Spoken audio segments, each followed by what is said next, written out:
Why natural gas?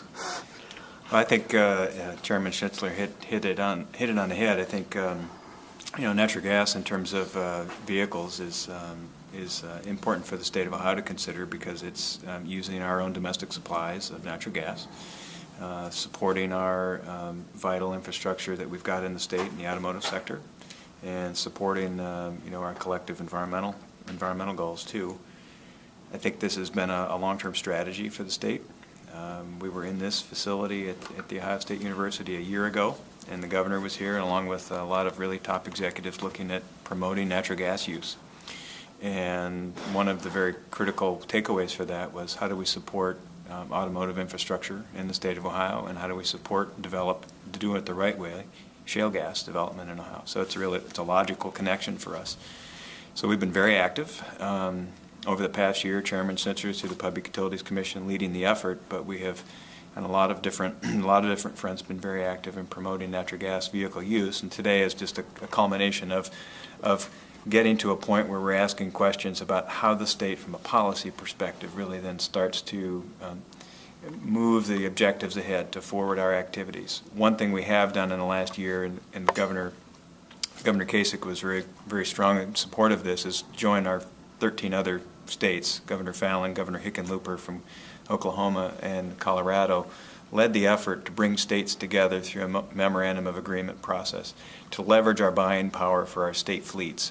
So we've been very active in that, determining what. What does that mean? I mean, what? Yeah, there's, for example, we're doing an assessment of our state fleet, how many vehicles we've got, looking at in 2013, how many vehicles can we purchase that could be natural gas fueled. They all could be, but it doesn't make sense to have all of them be natural gas vehicles.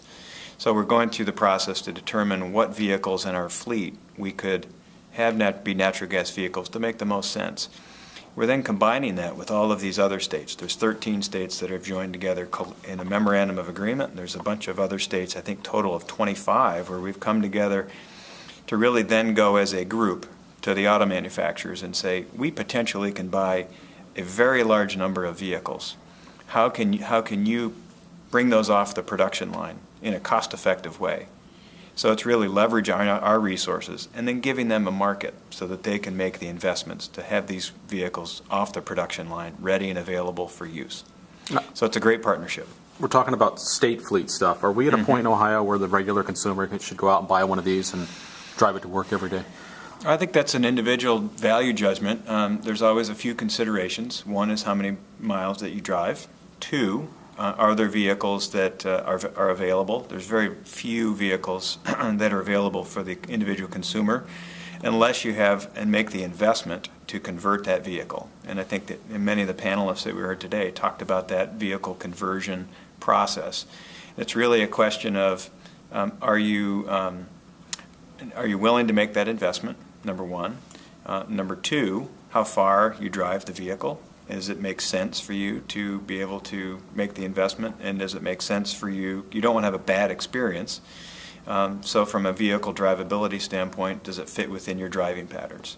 But I think in the long term, what we're really trying to develop and advance today is not where it makes sense for fleet vehicles, because that seems to be the initial low-hanging fruit, and long-haul trucks as well. But when do you get to the point where individuals can make that choice and it makes sense for most of Ohioans to be potentially driving natural gas vehicles? We'd love to be able to see that happen. Okay. Good.